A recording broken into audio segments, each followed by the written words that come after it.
नमस्कार दोस्तों, ये वीडियो तो बहुत ही ज़्यादा आपके लिए दिलचस्प होने वाला है, इम्पॉर्टेंट होने वाला है और आपके लिए थोड़ा सा नॉलेजेबल भी होने वाला है, क्योंकि इसमें आप जिस भी डिस्ट्रिक्ट से हैं, आपके डिस्ट्रिक्ट से संबंधित एक जानकारी है।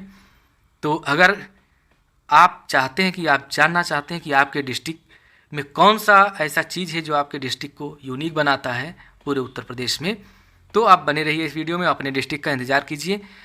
वीडियो का टॉपिक है कि वन डिस्ट्रिक्ट वन प्रोडक्ट, जिसको शॉर्ट फॉर्म में कहते हैं ODOP, जो सरकार द्वारा शुरू किया गया था हमारे उत्तर प्रदेश में, कि हमारे उत्तर प्रदेश की जो प्रत्येक ज़िले हैं, 75 ज़िले हैं, उन 75 ज़िलों का अपना एक प्रोडक्ट हो और उस प्रोडक्ट से उस ज़िले जनपद का जो पहचान बने।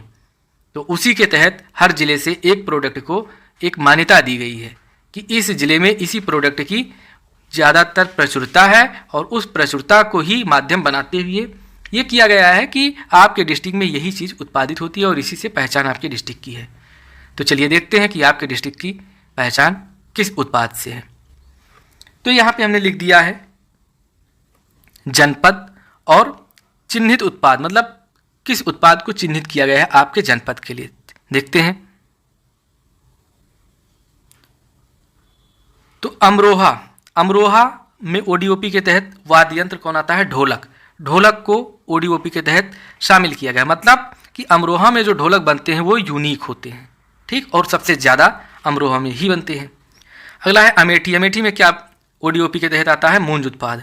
अलीगढ़ में क्या? ताले और हार्डवेयर। ताला तो फेमस है ही, लेकिन हार्डवेयर जो है वो भी अलीगढ़ में फेमस है, तो इसीलिए इसको ODOP के तहत दो प्रोडक्ट, ताले और हार्डवेयर, ODOP के तहत अलीगढ़ में जो है ये चिन्हित किए गए हैं।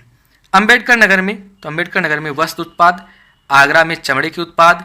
ना तो आगरा ताजमहल के लिए ODOP है और ना ही वहाँ का जो पेठा और ना ही वहाँ का लड्डू है। आगरा का जो चमड़ा उत्पाद है उसको वन डिस्ट्रिक्ट वन प्रोडक्ट के लिए नामित किया गया है। आजमगढ़ काली मिट्टी और कलाकृतियाँ। इटावा जो है ये वस्त्र उद्योग है। देखो, एक प्रोडक्ट कई डिस्ट्रिक्ट में हो सकते हैं, क्योंकि कुछ डिस्ट्रिक्ट जो है उनकी भौगोलिक जो स्थितियां हैं या उनकी उपजाऊ जो उर्वरता कहते हैं सेम हो सकती हैं। जैसे गन्ना, मान लीजिए अगर बहराइच में हो रहा है तो गन्ना हो सकता है मथुरा में भी हो रहा हो, तो गन्ने की उत्पादकता अगर ज़्यादा है तो गन्ने को बहराइच के लिए भी दे सकते हैं और मथुरा के लिए भी ODOP में चिन्हित कर सकते हैं। तो ये चीज़ मत आप कन्फ्यूज होइएगा कि मूंज उत्पाद अगर अमेठी में है तो मूंज उत्पाद प्रयागराज में कैसे आ गया? प्रयागराज में भी होगा। उन्नाव में क्या है? तो उन्नाव में जरी जरदोजी बड़ा ही एक अजीब शब्द लग रहा है, इसका मतलब क्या है? तो जरी जरदोजी आप जानते हैं, जो कढ़ाई बुनाई जो होती है कपड़ों पर, उसी को कहते हैं जरी जरदोजी। तो ये कहाँ? उन्नाव में फेमस है, और उन्नाव के साथ साथ लखनऊ का भी फेमस ये उत्पाद है। एटा में घुंघरू, घंटी व पीतल उत्पाद जो है वो ODOP के तहत शामिल किया गया है।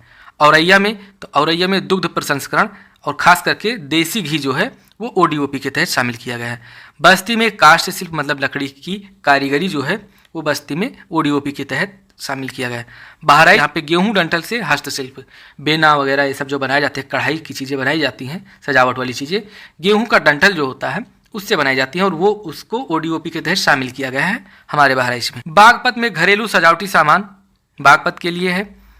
कपड़ा उद्योग, कपड़ा उत्पाद ये बाराबंकी, और कपड़ा उत्पाद में स्टाल जो दुपट्टा जो होता है ये ODOP के तहत बाराबंकी में चिन्हित किया गया है। बांदा में सजर पत्थर शिल्प को ODOP के तहत पहचान मिली है। बिजनौर को पहचान मिली है काष्ठ शिल्प वुड क्राफ्टिंग की वजह से। बुलंदशहर को पहचान मिली है चीनी मिट्टी के बर्तन बनाने से। मऊ को पहचान मिली है वस्त्र उत्पाद के लिए। मथुरा को पहचान मिली है स्वच्छता संबंधी उपकरण सैनिटरी फिटिंग के प्रोडक्शन के लिए। महाराजगंज को पहचान मिली है फर्नीचर उत्पादन के लिए। कन्नौज को पहचान मिली है इत्र की वजह से। कानपुर देहात को जाना जाएगा एल्युमिनियम के बर्तन बनाने के लिए। कानपुर नगर को जाना जाएगा चमड़े के एक प्रोडक्ट के रूप में जिसका वो उत्पादन करता है। कासगंज में जरी जरदोजी, और इसके साथ साथ कौन था? इसके साथ साथ था उन्नाव। कासगंज हो गया, उन्नाव हो गया, और लखनऊ में भी ये चीज़ ODOP के तहत शामिल की गई है। अगला है कुशीनगर। कुशीनगर में केले के रेशे से बने उत्पाद जो है ODOP के तहत शामिल किए गए हैं। कौशाम्बी में खाद्य प्रसंस्करण जो भी केला है, अब केले के रेशे से बने कुशीनगर में, और कौशाम्बी जो है वहाँ केला जो है ODOP के तहत शामिल किया गया। गाजियाबाद में अभियांत्रिकी उत्पाद इंजीनियरिंग प्रोडक्ट जो हैं गाजियाबाद में ओडीओपी के तहत शामिल किए गए हैं। गाजीपुर में जूट वाल हैंगिंग और गोरखपुर में टेराकोटा ये शामिल किया गया है ओडीओपी के तहत। जालौन में हस्त निर्मित कागज कला, जौनपुर में ऊनी कालींदरी, झांसी में सॉफ्ट टॉयज जो हैं ये झांसी में ओडीओपी के तहत शामिल किए गए हैं। देवरिया में सजावटी उत्पाद, पीलीभीत में बांसुरी, बहुत ये पूछा गया पीलीभीत में ओडीओपी के तहत शामिल होने वाली वस्तु कौन सी है, तो बांसुरी है। प्रतापगढ़ में खाद्य प्रसंस्करण, खास करके आंवला जो है प्रतापगढ़ में सबसे ज़्यादा उत्पादित होता है और उसकी पहचान भी आंवले की वजह से है, इसीलिए ओडीओपी के तहत आंवले को ही चिन्हित किया गया है। फतेहपुर में बेडशीट और आयरन फैब्रिकेशन वर्क्स जो है फतेहपुर में ओडीओपी के तहत शामिल किया गया है। फर्रुखाबाद में वस्त्र छपाई जो है फर्रुखाबाद में होती है। फिरोजाबाद में कांच उत्पाद, अयोध्या का गुड़ जो है ओडीओपी के तहत शामिल किया गया है। बदायूं में जरी जरदोजी। अब जरी जरदोजी के बारे में जान लीजिए कहाँ कहाँ पर है, तो हमने अभी पढ़ा था उन्नाव में, लखनऊ में, और अभी इसके पहले एक मैंने बताया था आपको, लखनऊ हो गया, उन्नाव हो गया और कासगंज। तो यहाँ पे जरी जरदोजी आ गया है, इसको ज़रा याद करते चलिएगा क्योंकि इसकी लिस्ट बनाना जरूरी है। कासगंज जरी जरदोजी, और बरेली भी जरी जरदोजी में आ गया है। बलरामपुर में क्या फेमस है, तो बलरामपुर की दाल फेमस है और इसी को ओडीओपी के तहत शामिल किया गया है। बलिया में बिंदी टिकुली जिसको कहते हैं, तो ये उत्पाद फेमस है बलिया में। महोबा में पत्थर शिल्प यहाँ का ओडीओपी के तहत चिन्हित वस्तु है। मिर्ज़ापुर में कालीन भैया को जानते ही होंगे, कालीन नाम सुन लिए होंगे, तो इसीलिए। मुजफ्फरनगर में गुड़ ओडीओपी के तहत शामिल है। आपसे प्रश्न पूछा जा सकता है कि जो ओडीओपी के तहत शामिल वस्तु गुड़ मुजफ्फरनगर के साथ साथ और किस जनपद के लिए है, तो ये है अयोध्या के लिए। मुरादाबाद में धातु शिल्प को ओडीओपी के तहत शामिल किया गया है। मेरठ में खेल का सामान ओडीओपी के तहत शामिल किया गया है। मैनपुरी में तारकशी कला ओडीओपी के तहत शामिल किया गया है। रामपुर में पैचवर्क के साथ एप्लिक वर्क ओडीओपी के तहत शामिल किया गया है। रायबरेली में काष्ठ शिल्प वुड क्राफ्टिंग शामिल किया गया है ओडीओपी के तहत। लखनऊ में चिकनकारी एवं जरी जरदोजी, तो हमने बताया था जरी जरदोजी। लखनऊ, उन्नाव, कासगंज ये सब कहाँ के हैं, ये हैं जरी जरदोजी के लिए चिन्हित डिस्ट्रिक्ट है। लखीमपुर खीरी में जनजातीय शिल्प जो है ये ओडीओपी के तहत शामिल किया गया है। ललितपुर में तो जरी सिल्क साड़ी जो है ये ललितपुर में। बनारस में बनारसी रेशम साड़ी शामिल की गई है ओडीओपी के तहत। शामली में लौह कला शामिल किया गया है। शाहजहांपुर में जरी जरदोजी, तो जरी जरदोजी बहुत ज़्यादा हो गया है तो इसको थोड़ा आप लिस्ट बना लीजिएगा। श्रावस्ती जो है ये जनजातीय शिल्प के लिए है, श्रावस्ती और लखीमपुर खीरी जनजातीय शिल्प के लिए है। संभल में सींग एवं अस्थि उत्पाद ओडीओपी के तहत शामिल है। सहारनपुर लकड़ी पर नक्काशी के लिए फेमस है, सहारनपुर ओडीओपी के तहत।